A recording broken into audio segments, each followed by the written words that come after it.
So, I spent a week at this remote place where my dad was posted. He'd been living there for a few years, and the house he stayed in was huge, like old movie ghost house huge. It was home to him and a few of his coworkers. I thought it was going to be a chill vacation, but man, was I wrong. First night there, I couldn't sleep. The guy in the next room was blasting music so loud I thought my eardrums were going to burst. I mean, who does that? The next morning, groggy and annoyed, I asked my dad, "Why is he playing music all night? Doesn't anyone care?" Dad looked at me like I just asked why the sky was blue. "He does it to drown out the other noises," he said. Like that explained everything. Other noises? What other noises? I pressed him for details, and that's when things got weird. Dad started telling me about these creepy incidents. Apparently, at night, someone knocks on the main door. Not like a polite knock, more like a relentless, "I'm not going away until you answer" kind of knock. The first few times, they opened the door, but no one was there. After that, they just ignored it, but the knocking didn't stop. Then there's the bathroom. In the middle of the night, you can hear the taps running, like someone's taking a shower. But come morning, nobody owns up to it. Imagine waking up to a phantom shower buddy. Not cool. I thought my dad was just messing with me. Until the next night. There it was, the knocking. Constant, like a horror movie on repeat. And then, the sound of running water from the bathroom. My heart was pounding, but I wasn't about to be the idiot who investigates strange noises in a horror story. So, I stayed in bed, eyes wide open, praying for morning. On the last day, as we packed up to leave, Dad finally spilled the beans. "That house is haunted," he said casually, like he was telling me the weather. Turns out, the company bought it on the cheap because a whole family had committed suicide there. And their spirits? Still hanging around, apparently. "You lived there for 3 years?" I asked, incredulous. Dad just shrugged. "You get used to it." Driving away from that place, I couldn't stop thinking about it. My dad and his coworkers had been living with ghosts, literally. It was like a bad horror flick, but they just carried on with life. Bravery? Stupidity? Probably a mix of both. But now I've got a story that's gonna top all the campfire tales. Who needs sleep anyway? Back in college, I roomed with this guy who was a musician. Cool dude, but he had this habit of staying out late, hitting gigs or parties, and stumbling back home around 3 or 4 in the morning. Our dorm room was set up in a weird way. Right off the kitchen, straight shot from the front door. Not ideal, but it was cheap and close to campus. One night, I was dead asleep, dreaming about whatever, when I heard our bedroom door creak open.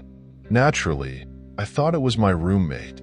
The guy was notorious for coming in late, but he usually had the decency to keep the lights off, using his phone as a makeshift flashlight so he wouldn't wake me up.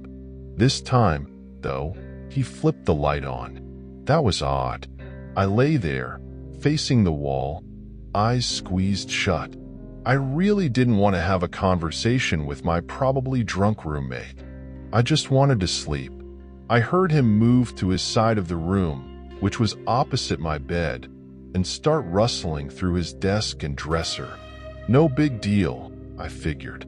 Sometimes he'd grab some clothes and head out again to crash at a friend's place. But then, things got weird. I felt him start to reach under my bed. Now, I kept a few things under there, but he always asked before taking anything. My annoyance was turning into confusion. Why was he rooting around under my bed? I decided to make my irritation known and rolled over aggressively, facing the room. I didn't open my eyes, just wanted him to get the hint that he was disturbing my sleep. And then, nothing. Dead silence. I could sense him standing there, just frozen. It felt like he was staring at me, and my heart started pounding. Why wasn't he saying anything? Why was he just standing there? After what felt like an eternity, I heard him leave the room and head to the kitchen. I stayed still for a few more minutes, my curiosity and fear battling it out. Finally, I opened my eyes. The bedroom light was still on, but the room was empty. I glanced towards the kitchen. There, on the table, was one of our kitchen knives, pulled from the knife block. Panic started to set in. I checked around the apartment, but there was no sign of him. My stomach dropped when I realized my Xbox, book bag, wallet, and a few other things were gone. For about 60 seconds, I was paralyzed with fear. I grabbed my phone and called my roommate. When he picked up, I asked if he had come home for any reason. He sounded confused and a bit annoyed, telling me he was still at a party across town. He hadn't been home at all, and he still had his keys with him, never lent them out to anyone. I must have left the door unlocked earlier that night. Of all nights to forget, this had to be the one. Someone had walked right in and made themselves at home, rummaging through our stuff and creeping around while I pretended to sleep. I called the police, and they came to take a report. They looked around, took some notes, and left. They never followed up with me, so I doubt they ever caught the guy. For weeks after, I couldn't shake the feeling of being watched. Every little noise in the night made my heart race. I slept on a friend's couch for a while, unable to stay in that room alone. Looking back, I can't help but think about what could have happened if I had opened my eyes. What if I had confronted him? What if he had been more than just a thief? The thought still sends shivers down my spine. Eventually, I moved out of that dorm. I installed extra locks and one of those door jamb things in my new place. It took a long time to feel safe again. The whole experience made me hyper-aware of my surroundings.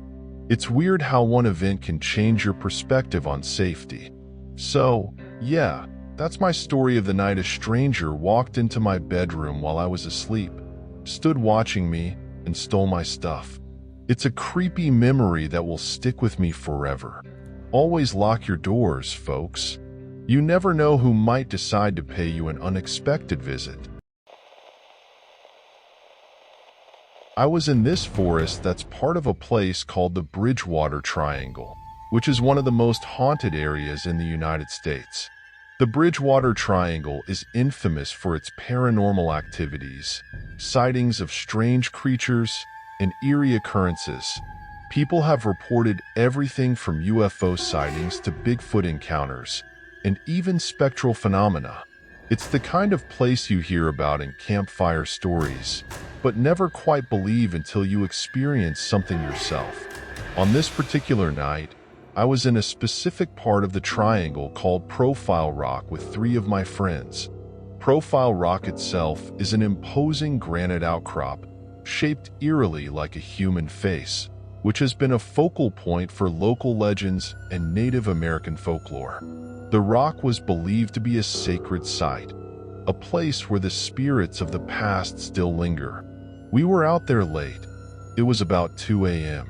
The air was thick with the silence of the night, interrupted only by the occasional rustling of leaves and the distant call of a nocturnal bird. We had decided it was time to head back and began walking down this long, winding path that led to our vehicle. Keep in mind, it was pitch black out, and the only light we had came from the moon, which managed to filter through the dense canopy of trees above us.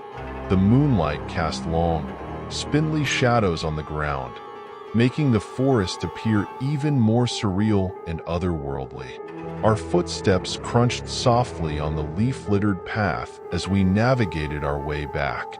For reasons I can't fully explain, I turned around. There was no sound, no sense of being followed, just an inexplicable urge to look back. When I did, my heart nearly stopped.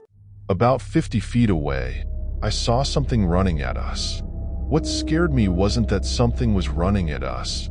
It was how it was running. The thing was dragging its leg, almost limping, like a zombie from the movies. It was running, like it had a broken ankle or something.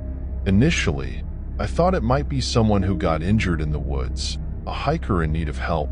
But as it moved into the moonlight, I saw it more clearly, and my blood ran cold. You know how a child draws a person as a stick figure? That's exactly how this thing looked.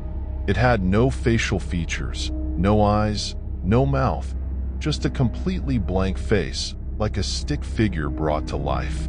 Its body was equally devoid of detail, just a black, elongated form with no definition. It was like a shadow that had escaped from the ground, animated and moving with unsettling, jerky motions. Panic gripped me. I croaked out my friend's name, the one closest to me, my voice cracking with fear. He turned to look where I was pointing, his face bathed in the same horrified expression I must have worn. He saw it too. Steph. We both took off, running as fast as we could, our feet pounding against the earth. Our other two friends were ahead of us and heard our frantic footsteps. They turned around, alarmed, and asked what was wrong. "Just run," I yelled, not slowing down for a second.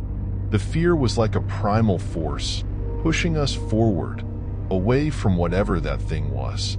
We didn't stop until we reached the car, hearts racing, breath coming in ragged gasps. I finally dared to look back, expecting to see it right behind us, but there was nothing. It was like it had never been there. The forest was silent again, the moonlight serene and undisturbed. Back in the safety of the car, I tried to make sense of what we'd just seen. I did a quick Google search for black stick men sightings and was horrified to find out that multiple people all over the world have reported seeing something similar. Some called them shadow people, others stick men. The descriptions varied slightly, but the essence was the same.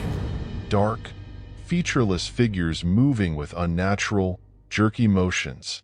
Sometimes, the unknown is better left unknown. Jesus Christ.